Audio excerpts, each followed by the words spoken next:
네, 감사합니다. 오늘도 이렇게 예배의 자리에 나오신 우리 모든 성도님들을 진심으로 한 분 한 분 환영하고 축복합니다. 우리 계속해서 마태복음 말씀 함께 살펴보기를 원하는데요. 오늘 이 시간에는 세상에서는 너희가 환난을 당하나, 세상에서는 너희가 환난을 당하나 라는 제목을 가지고 우리 함께 하나님의 말씀, 또 말씀 가운데 나타난 하나님의 은혜, 우리 함께 나누는 시간 가지기를 원합니다. 오늘 본문을 우리가 바르게 좀 이해하기 위해서 오늘 본문에서 예수님께서 12제자를 부르시고 사도로 세우시며 파송하시는 장면 가운데 오늘 본문이 등장한다는 것을 조금 유념할 필요가 있습니다. 우리가 계속해서 중요하게 다루었듯이 이를 단순히 전도 또는 선교를 보내시는 장면이라고만 생각하지 않도록 유의해야 할 것입니다. 물론 분명히 전도를 보내시는 것이고 또 선교를 보내시는 것이긴 하지만 그 본질에 무엇이 있는가 하면 바로 예수님께서 이 땅 가운데 오셔서 하나님의 나라를 회복시키시고 이루고자 하신다라는 것을 지금 이 12제자를 12사도로 세움으로써 이루신다라는 것을 우리가 좀 분명히 할 수 있어야 할 것입니다. 그러니까 오늘 본문은, 오늘 우리가 다루고 있는 마태복음 10장은 예수님께서 단순히 제자들을 불러 전도하시고 선교하는 것임에도 틀림없지만 더 중요하게 하나님의 나라를 이루시는 사역에 제자들을 참여시키고 있다라고 우리가 중요하게 볼 수 있어야 된다는 것이죠. 그리고 그 이전에 우리가 중요하게 살폈습니다마는 그런 하나님의 나라를 이루는 사역의 본질에는 무엇이 있는가 하면 바로 목자 없는 양과 같은 무리를 불쌍히 여기고 또 긍휼히 여기는 것에 있다는 것을 우리가 주목하면서 유의하면서 오늘 본문을 읽어낼 수가 있어야 될 것입니다.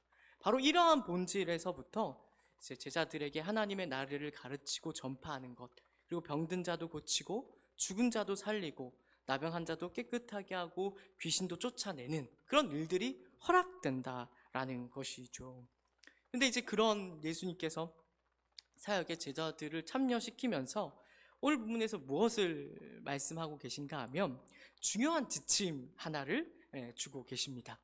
아마 이 자리에 앉아 계신 우리 모든 성도님들은 무언가를 일할 때 지침을 우리가 분명히 붙드는 것이 얼마나 중요한지를 잘 이해하고 계실 것입니다.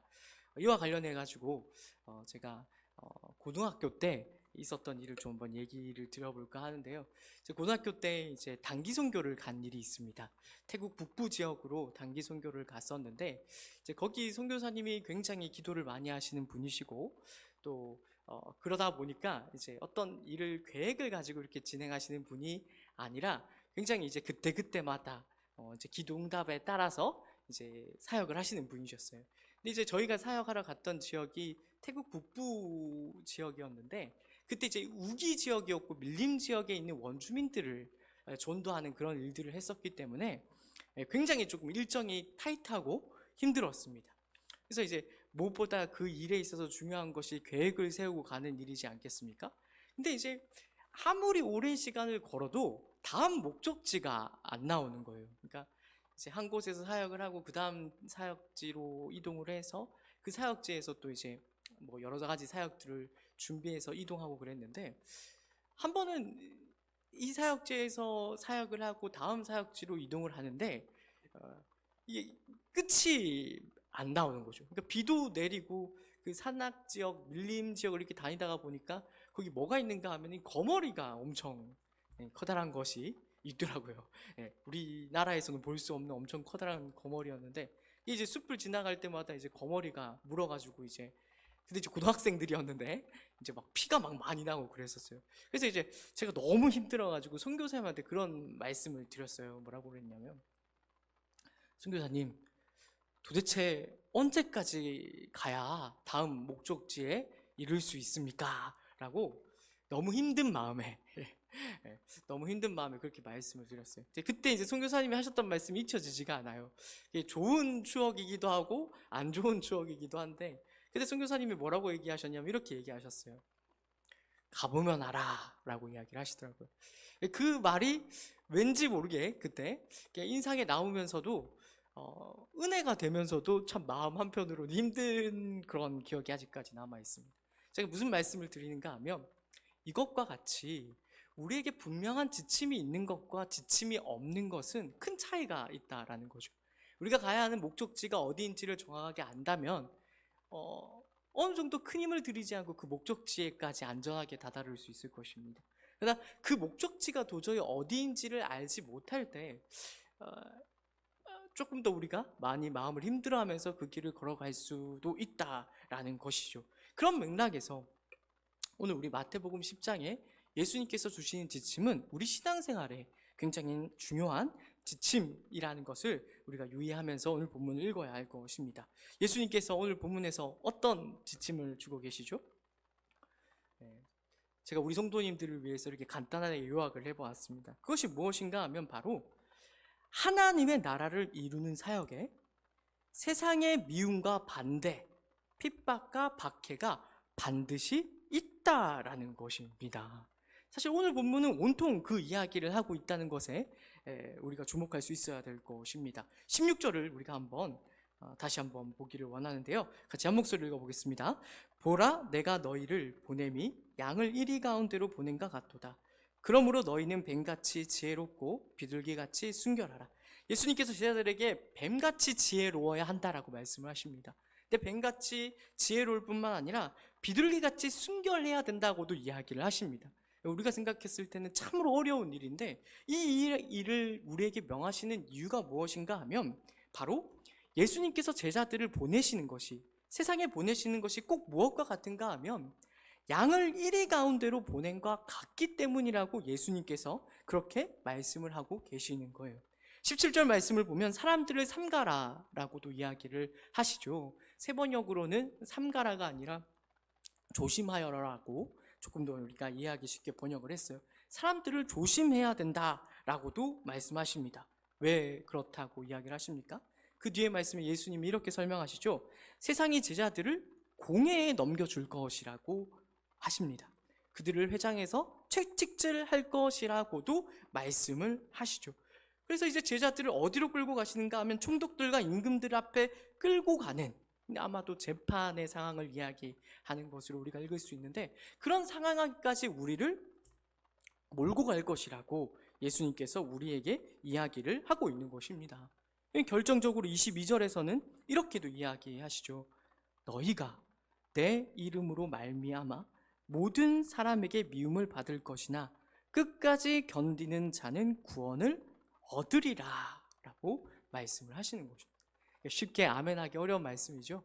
이 모든 것들이 뭘 말하고 있는가 하면 세상이 우리에게 대하여 미워하고 반대하고 핍박하고 박해하는 일들이 반드시 있을 것이라고, 하나님의 나라를 이루는 사역에 반드시 그런 미움과 반대가 있을 것이라고 예수님께서 이야기하고 계시는 것입니다.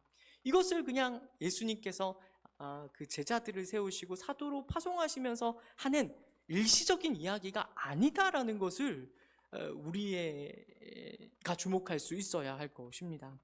사실 마태복음 5장에서도 예수님이 이미 이런 이야기를 하신 적이 있죠. 나로 말미암아 너희를 욕하고 박해하고 거짓으로 너희를 거슬러 모든 악한 말을 할 때에는 너희에게 복이 있나니 기뻐하고 즐거워하라. 하늘에서 너희의 상이 큼이라. 너희 전에 있던 선지자들도 이같이 박해하였느니라 라고 그런 가르침을 이미 주신 적이 있습니다. 심지어 예수님께서 이 말씀이 굉장히 중요하다고 생각하셨던 것이 틀림없어요. 그래서 마태복음 24장에 가면 오늘 우리가 읽은 마태복음의 10장의 가르침을 똑같이 반복하고 계신 것을 우리가 확인할 수 있습니다. 그때의 사람들이 너희를 환난에 넘겨주겠으며 너희를 죽이리니 너희가 내 이름 때문에 모든 민족에게 미움을 받으리라 라고 마태복음 24장에서 이야기하고 계시죠. 그리고 오늘 본문의 제목으로 삼은 요한복음 16장 33절에서도 마찬가지입니다. 거기서도 예수님께서 뭐라고 이야기하시는가 하면 세상에서는 너희가 환난을 당하나 담대하라라고. 담대하라는 말 전에 주목할 수 있어야겠죠. 환난을 받는 일이 있다라고 이야기를 하는 것입니다. 사도 바울에게서 이런 가르침이 당연히 나타날 것이라고 우리가 쉽게 예상할 수 있습니다. 디모데후서 3장 12절에서 사도 바울이 이렇게 쾅 도장을 찍듯이 우리에게 이야기를 합니다. 무릇 그리스도 예수 안에서 경건하게 살고자 하는 자는 박해를 받으리라 라고 이제 사도 바울이 이야기를 하는 것이죠. 요컨대 이 모든 것들이, 이 모든 가르침들이 우리에게 가르치고 있는 요점이 무엇인가 하면 하나님의 나라를 이루는 사역, 예수 그리스도로 나타난 하나님의 사랑을 증언하는 사역에는 반드시 세상의 미움과 반대, 핍박과 박해가 있다라는 것입니다. 우리는 이것을 쉽게 생각하고 흘려들을 것이 아니라 우리 신앙생활의 중요한 지침으로서 붙잡을 수 있어야 될 것입니다. 예수님께서 이러한 사실을 중요하게 우리에게 가르치면서 뭘 하고 계시는 거죠? 우리로 하여금 어떤 신앙의 중요한 준비, 각오를 가지게끔 만들고 계신 것입니다. 하나님의 나라를 이루는 사역은 결코 쉽지 않다고 말씀하시고 호락호락하지 않다고 말씀하시고, 그러므로 이러한 사실을 분명히 깨달아 여기에 대한 어떤 대비와 준비와 각오가 있어야 된다라고 우리에게 말씀을 하고 계시는 것이죠. 이러한 분명한 성경의 가르침에도 불구하고, 이러한 성경의 중요한 가르침에도 불구하고 우리는 신앙생활을 하면서 이러한 우리 예수님의 가르침을 크게 주목하지 않거나 우리의 실제 삶과 연결지어서 생각하지 않는 그런 잘못을 저지르고는 합니다.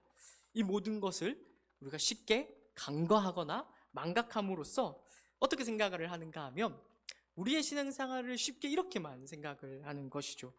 누가 딱히 가르쳐 준 것이 아닌데 뭐라고 생각을 하는가 하면 예수님을 잘 믿으면 복을 받고 예수님을 잘 믿지 않으면, 제대로 믿지 않으면 벌 받는다 정도로 우리의 신앙생활을 축소해서 생각을 하고는 한다는 것입니다. 다시 한번 말씀드리지만은 이것을 누가 딱히 가르쳐 준 것도 아닌데 우리는 이제 그렇게 생각하는 경향들이 있죠. 그리고 우리의 종교성이 때때로 그렇게 생각하게 만들고는 합니다. 그래서 이런 생각들이 실제로 이제 발현되는 것이 이런 것들이죠. 우리 주변에 어려운 일을 당하거나 안 좋은 일을 당한 사람이 있으면 우리가 대뜸 어떤 생각을 가지게 됩니까? 우리 연합교회 성도님들은 그런 생각을 안 갖고 계시리라 믿어 의심치 않지만 뭘 잘못했나? 뭘 잘못한 게 있어서 하나님이 벌을 주시는 건가? 라고 우리가 이제 생각을 하고는 한다는 것이죠. 그러니까 우리 주변이 아니라 우리 자신의 일만 생각하더라도 그렇습니다. 우리가 이 세상을 살아가면서 어떤 일을 할 때 잘 안 풀리는 경우가 덜어 있지 않습니까?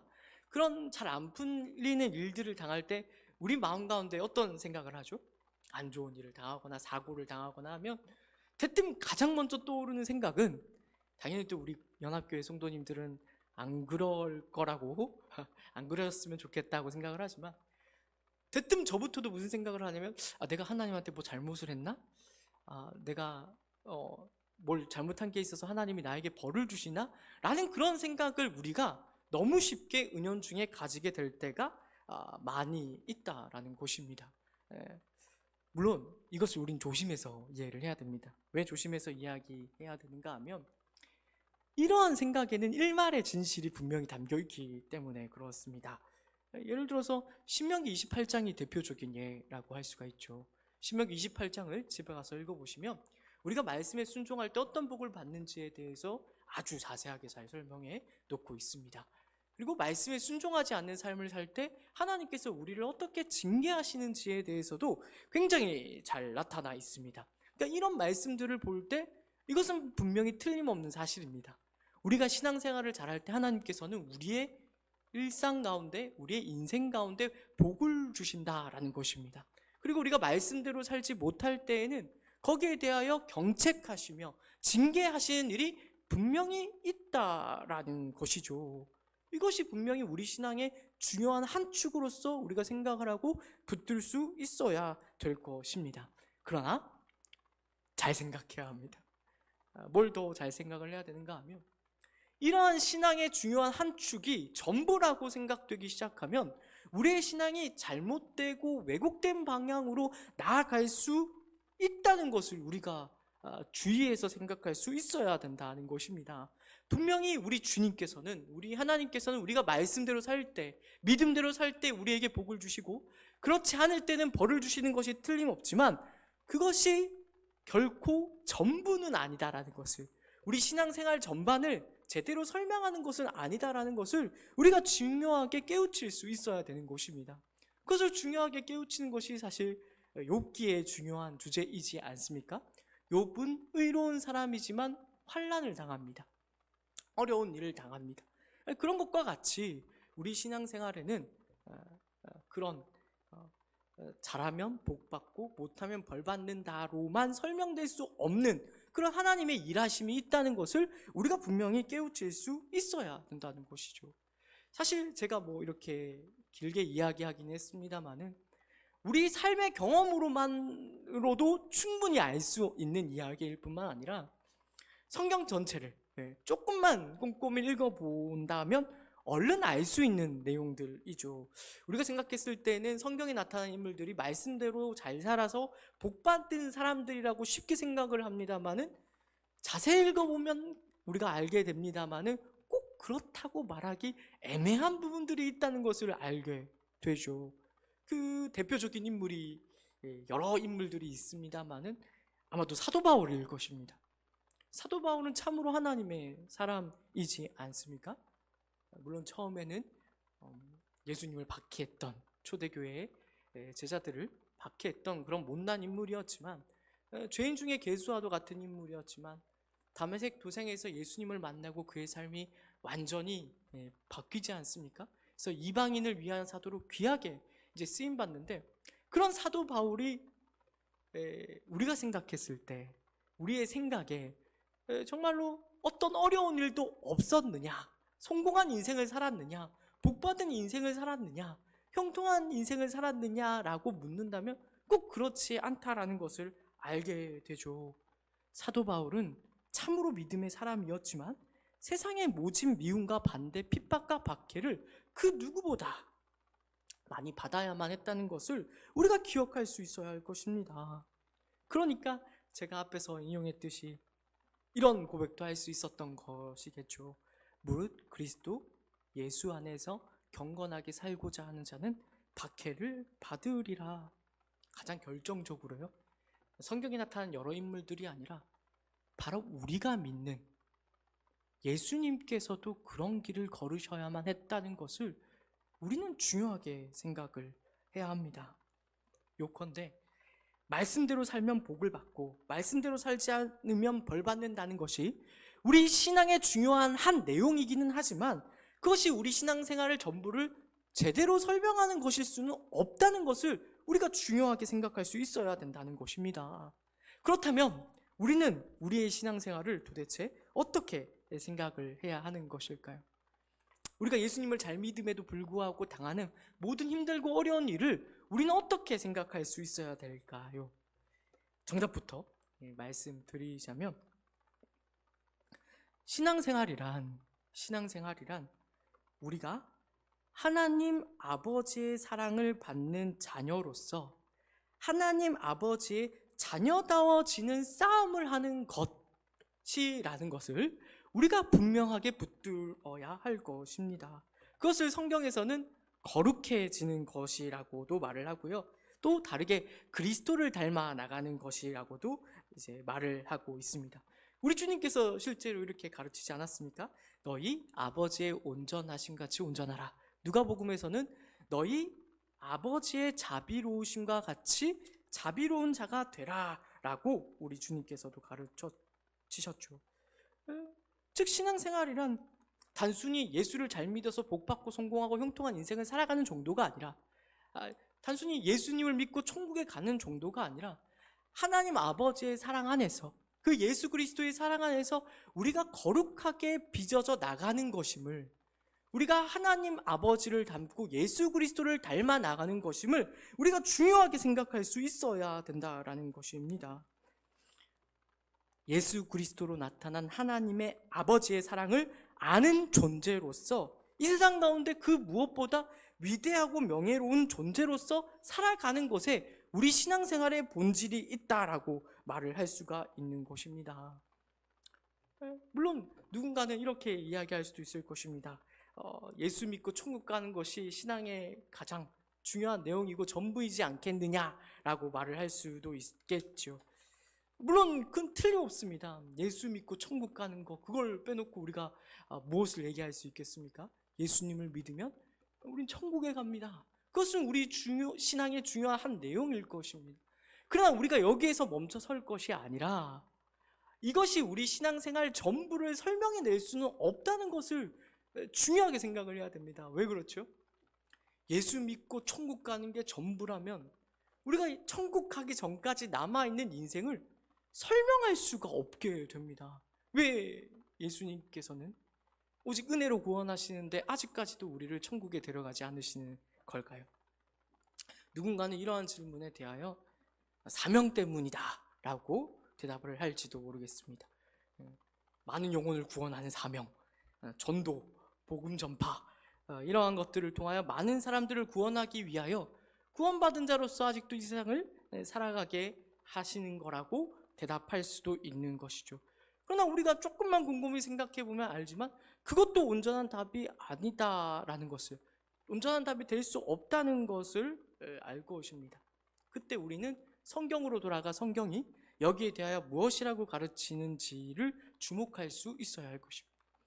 에베소서 2장 10절은 이렇게 우리에게 이야기를 합니다. 우리는 그가 만드신 바라 그리스도 예수 안에서 선한 일을 위하여 지으심을 받은 자니 이 일은 하나님이 전에 예비하사 우리로 그 가운데서 행하게 하려 하심이니라.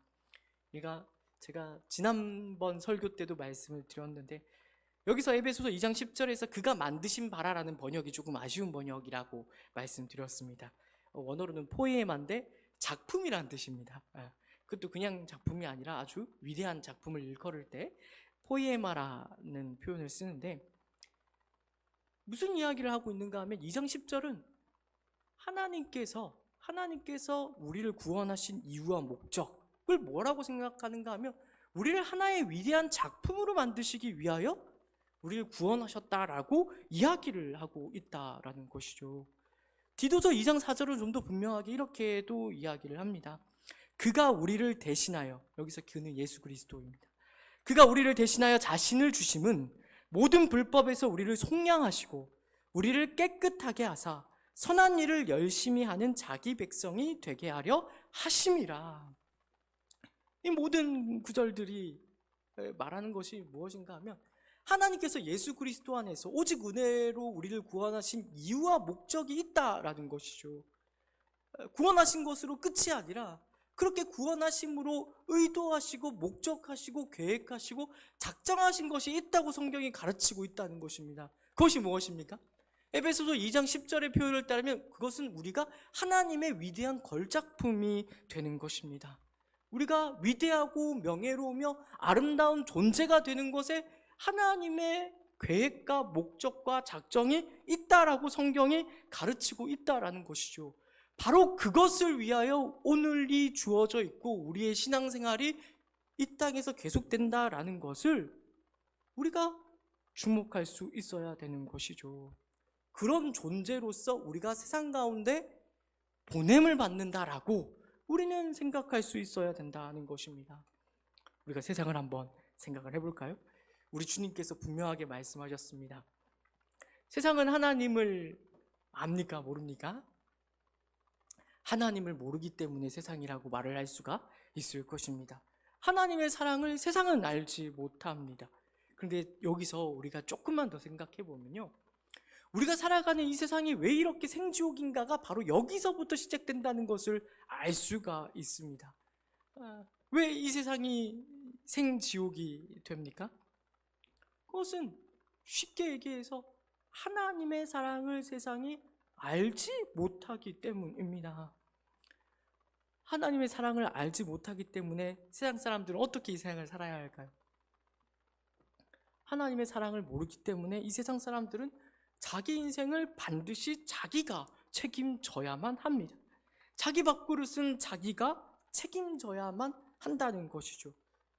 자기가 살기 위해서는 반드시 남의 밥그릇을 빼앗든지 남을 짓밟아야만 살 수가 있습니다. 우리가 흔히 하는 말로 양육강식, 또 우리가 비유로 하는 표현으로 적자생존 이런 표현을 쓰지 않습니까?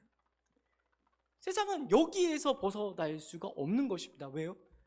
하나님이 누구의 인생도 책임져 준다라고 생각을 하지 못하기 때문에 반드시 자기가 자기 인생을 책임져야만 하기 때문이죠. 그래서 어디에 묶여 있습니까? 이런 모든 것들이 우리 인간관계에도 구성하고 이루고 있다는 것을 우리가 알게 됩니다. 무엇입니까? 철저히 기브 앤 테이크의 세상을 우리가 살아가게 되는 것이죠. 세상에서 나타나는 그 어떤 지고한 선이나 덕, 윤리를 갖춰다 놓는다고 해도 이러한 것에서 완전히 자유로운 것을 우리가 말할 수는 없는 것입니다. 요컨대 세상에서는 진짜 사랑을 우리가 발견할 수가 없다는 것입니다. 조건 없는 사랑 같은 것을 우리가 찾아볼래야 찾아볼 수 없는 것입니다. 그런데 바로 그런 세상 가운데 하나님께서 우리를 진짜 사랑을 아는 자로서 세상 가운데 보낸다라는 그런 이해를 우리가 신앙생활을 하며 붙들 수 있어야 된다는 거죠. 우리는 진짜 사랑을 알고 있습니다. 하나님 아버지의 사랑을 알고 있죠. 예수 그리스도의 사랑을 알고 있죠. 진짜 사랑을 아는 자로서 우리가 세상 가운데로 보냄을 받는다는 것입니다. 하나님께서, 우리 주님께서 이 자리에 앉아 계신 우리 성도님들을 어떻게 사랑하셨습니까? 제가 자주 인용하고 정말로 좋아하는 성경 구절입니다만, 성경은 분명히 이렇게 이야기를 합니다. 우리가 아직 연약할 때에, 우리가 아직 죄인 되었을 때에, 우리가 아직 원수 되었을 때, 좀 더 쉽게 이렇게 이야기해 볼까요? 우리가 사랑받을 만한 조금의 자격이나 조건이 없었던 그때에 하나님께서 예수 그리스도를 보내어 자기의 사랑을 확증하셨노라고 우리에게 성경은 이야기를 하고 있는 것입니다. 갈라디아서에서는 이렇게도 이야기하지 않습니까? 나를 사랑하사 나를 위하여 자기 자신을 버리기까지 하신 그 사랑을 갈라디아서가 우리에게 이야기하지 않습니까? 세상 사람들은 몰라도 이 자리에 앉아있는 우리 모두 성도님들은 압니다. 어떤 사랑을요? 진짜 사랑, 조건 없는 사랑을요. 그 하나님 아버지의 예수 그리스도로 나타난 그 놀라우신 사랑이 우리를 구원하였고 장차 천국에 데려갈 것이며, 그리고 바로 이 땅에서 하나님 나라를 누릴 수 있게 한다는 것을 우리 모두는 알고 있는 것입니다. 그리고 우리는 그 사랑을 아는 자로서 세상에 존재해야 합니다. 어둠뿐인 세상 가운데 빛과 소금으로서 존재할 수 있어야 된다는 것이죠. 이것이 바로 우리 신앙생활의 가장 중요한 본질이자 핵심이자 내용으로서 우리가 삼을 수 있어야 되는 것이죠. 하지만 우리는 이러한 신앙생활의 본질을 자꾸만 망각할 때가 많이 있습니다. 그리고 이제 몇 가지 종교적 행위들로 제한하고 몇 가지 종교적 책임을 다하는 것으로 책임을 다했다고 생각하고 싶어하는 유혹을 받을 때가 많이 있죠. 예를 들면 예배를 드리고 기도를 하고 헌금과 봉사를 하고 전도를 하는 그런 몇 가지 종교적 행위들을 하는 것으로 내가 괜찮은 신앙생활을 하고 있다라고 생각할 때가, 하고 싶어 할 때가 종종 있다라는 것입니다. 이런 것들이 아니라 때로는 굉장히 그럴듯한 성취나 업적을 통해서 우리 신앙상의 책임을 모면하려는 그런 경향들을 우리 모두가 가지고 있을 수 있다는 것이죠. 이 모든 것들이 참으로 가치 있고 귀한 일임에 틀림이 없습니다만은, 그때에도 우리는 지금까지 이야기했던 중요한 신앙생활의 본질을, 중심을 놓쳐서는 안 될 것입니다. 그것이 무엇이라고요? 하나님 아버지의 사랑을 아는 자로서 존재하는 것입니다. 예수 그리스도의 사랑을 아는 존재로서 우리가 이 세상 가운데 존재해야 하는 것입니다. 그 사랑이 이제 우리에게 하나님 아버지와 같이, 예수 그리스도와 같이 되기를, 그렇게 조건 없이 사랑하는 존재가 되기를 무엇보다 요구하시고 목적하신다라는 것을 우리가 깨달을 수 있어야 되는 것이죠. 제가 마태복음 10장을 이제 설교해 오면서 중요하게 말씀드리는 것이 있습니다. 그것이 무엇인가 하면은 제자들이 결코 전도하거나 선교하는 일에 보냄을 받지 않았다. 단순히 그렇게만 말을 할 수가 없다. 그런 것들이 아니라 예수 그리스도께서 이제까지 해오셨던 사역, 그것은 무엇인가 하면 목자 없는 양과 같은 자들을 긍휼히 여기고 불쌍히 여기는 사역에 제자들을 동참시키고 있는 것이다 라고 말씀을 드렸습니다. 그 불쌍히 여기고 긍휼히 여김으로 말미암아 예수님께서 하나님 나라를 이루어내신다고 말씀을 드렸습니다. 그 하나님의 사역이 오늘 우리에게도 동일하게 요구되고 있다는 것을 기억하셔야 됩니다. 여러 가지 많은 종교적 행위들로 얼마든지 우리의 경건을 드러내고 증명하고 입증할 수도 있을 것입니다. 그러나 하나님은 우리의 중심을 보십니다. 우리의 중심 가운데 우리의 이웃을 불쌍히 여기고 긍휼히 여기는 마음이 있는가? 진짜 사랑, 조건 없는 사랑을 베풀 수 있는가? 그것을 우리 주님께서는 우리에게 요구하시고 목적하고 계신다라는 것이죠. 그 훈련과 연습을 우리는 이 땅을 살아가는 동안 해 나갈 수 있어야 되는 것이죠. 세월을 아끼셔야 합니다. 때가 악하기 때문입니다. 무엇을 해야 되는지를 분별하셔야 됩니다. 하나님의 기뻐하시고 온전하신 뜻이 무엇인지를 우리는 생각하고 그렇게 행하며 나갈 수 있어야 된다는 것이죠. 하나님께서 우리를 어디다가 써먹으려고 하지 않으신다는 것을 꼭 기억해 주십시오. 우리가 신앙생활할 때 흔히 이렇게 종종 생각하고는 하지 않습니까? 내가 이제 은혜로 구원받았으니 내가 이제 주님을 위해서 뭔가를 해야겠다. 내가 주님을 위해서 멋있는 일을 해야겠다. 이렇게 생각할 때가 종종 있는데, 하나님께서는 그런 우리의 도움, 성취, 업적 같은 것이 필요하지 않으시다는 것을 꼭 기억할 수 있어야 합니다. 우리가 믿는 하나님이 어떤 분이시죠? 이미 그 자체로 영광스러우시며 전지전능하신 하나님이 되십니다. 그런 하나님께서 우리에게 대하여 무엇이 부족해서 그런 것들을 요구하시고 목적하시겠습니까? 하나님께서 우리에게 요구하시고 목적하시는 것은 우리의 어떤 성취나 업적 같은 것이 아니라 바로 우리의 존재 자체, 우리 자신을 목적하고 계신다라는 것을 우리가 중요하게 붙들어야 할 것입니다. 이를 위해서 하나님이 조금도 타협하지 않고 오늘 우리의 일상 가운데 찾아오시며 도전하신다는 것을 우리는 기억을 해야 할 것입니다. 우리가 살아가는 이 세상에서 우리의 모든 삶 가운데 벌어지는 모든 일들 가운데서 하나님의 사랑받는 자녀로 반응하고 살라라고 우리 주님께서 이야기하시는 거죠. 그 훈련과 연습을 하라고 하나님이 우리를 몰아붙이시는 것입니다.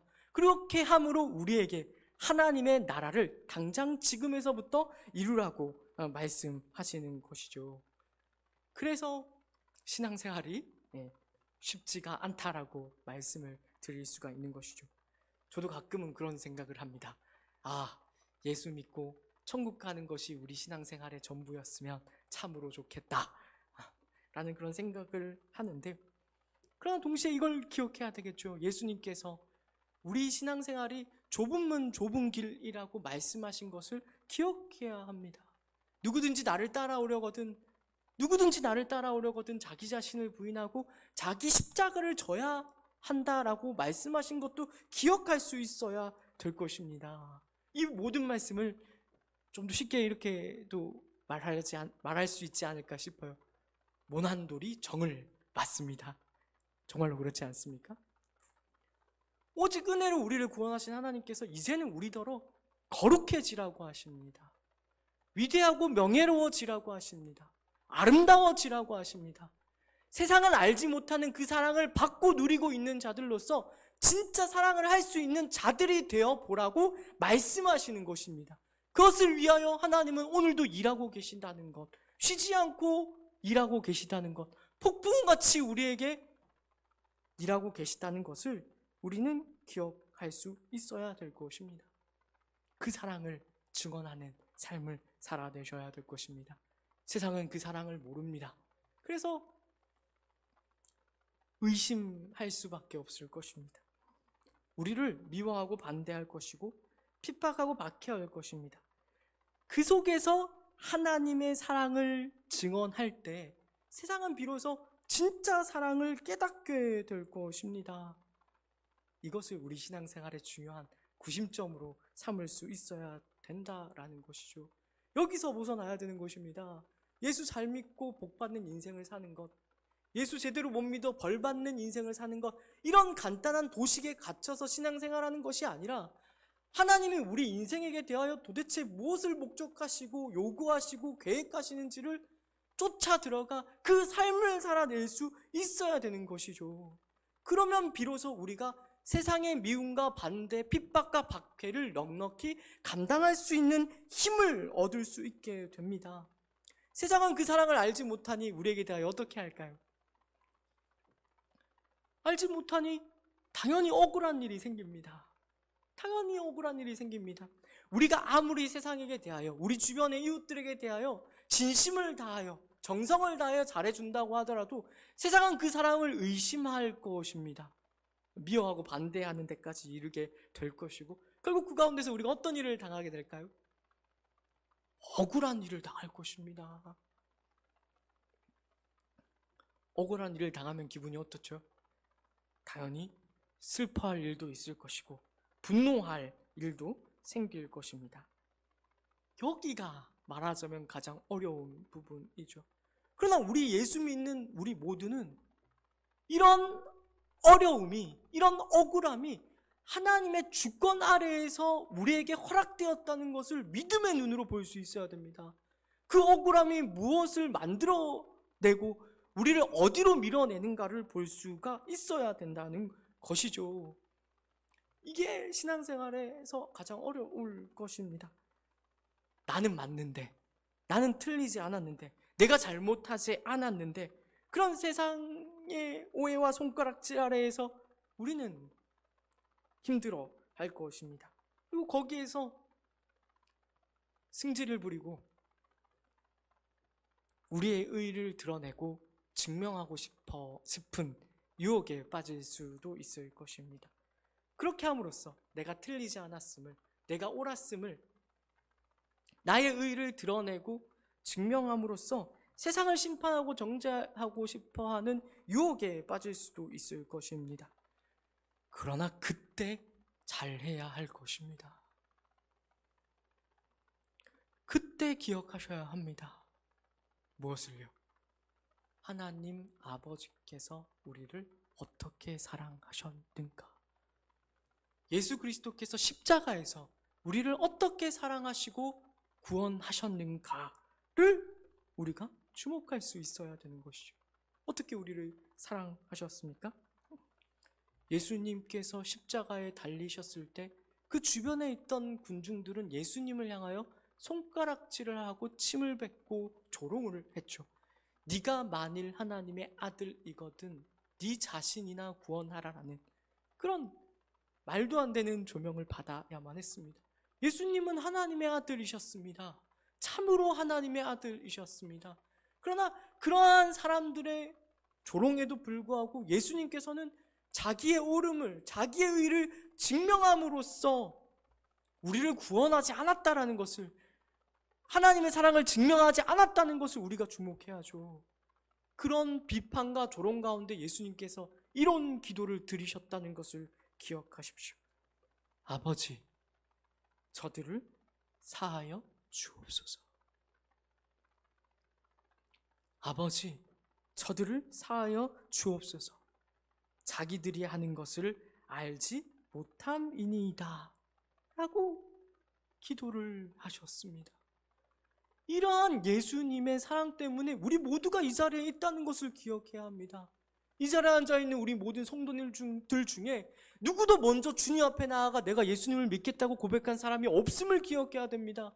그 모든 이면에, 그 모든 배경에 하나님의 사랑이 먼저 있었고, 그 사랑이 우리를 이곳으로 모이게 했으며 예수를 알게 하고 예수를 믿고 입으로 고백하여 입으로 시인하여 구원에 이르게 했다라는 것을 우리 모두는 기억해야 하죠. 그 사랑의 중심에 무엇이 있다고요? 이 십자가의 사랑이 있는 것입니다. 아버지, 저들을 사하여 주옵소서. 자기들이 하는 것을 알지 못함이니이다 라는 그런 예수님의 사랑이 담겨 있는 것입니다. 이 예수님의 모습을 우리 또한 따라가야 할 것입니다. 흥미로운 것은 예수님께서 십자가에서 그렇게 기도를 하고 나서 그 다음 바로 이어지는 장면이 어떻게 되는 줄 아십니까? 우리 생각에는 예수님께서 그렇게 기도하셨으면 세상이 감동을 받고 회개하고 예수님을 믿겠다 해야 옳은데, 그 바로 이어지는 구절은 어떻게 연결이 되는가 하면 십자가에 달리신 예수님의 옷을 제비 뽑아 나누는 것을 기록합니다. 냉정하죠. 냉정합니다. 우리가 보냄을 받는 세상에 그런 곳이라는 것을 우리는 기억을 해야 할 것입니다. 우리는 그것을 기억을 해야 할 것입니다. 세상이 그렇게 무서운 곳입니다. 우리는 양들로서 이리 가운데 보냄을 받고 있다는 것을 놓치지 마십시오.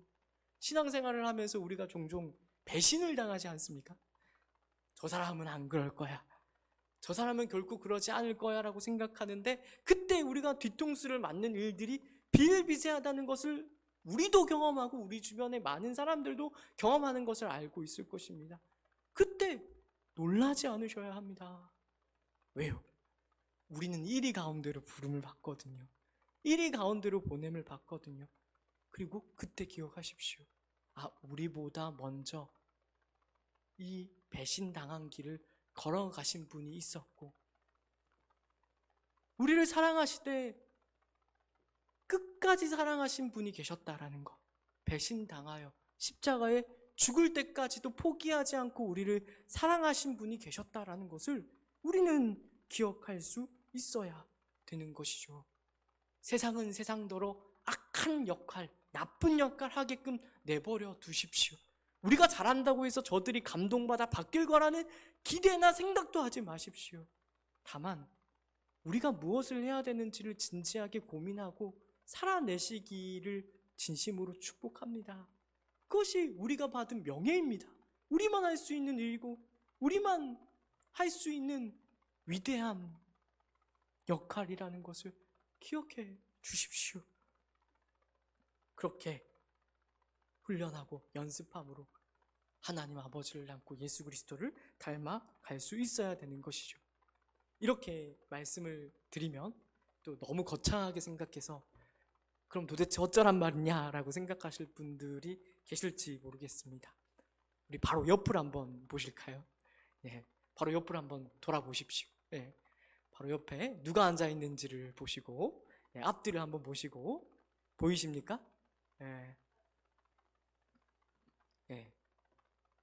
바로 옆에 있는 자들에게 따뜻하게 웃으셔야 합니다. 따뜻하게 말을 건넬 수 있어야 하고, 때로는 따뜻하게 손을 잡아줄 수 있어야 할 것입니다. 거기에서 그런 우리가 생각했을 때 하찮고 별 볼 일 없는 그런 일들에서 하나님의 나라가 이루어지고 하나님 나라가 확장되며 세워진다는 것을 기억하셔야 됩니다. 물론 이 자리에는 다 좋으신 분들만 있어서 어렵지 않게 생각될지 모르겠지만 때때로 원수도 만날 것입니다. 그때 어떻게 하겠습니까? 우리가 받은 사랑을 기억해야 합니다. 그리고 웃으셔야 됩니다. 그리고 넉넉한 사랑을 베풀 수 있어야 할 것입니다.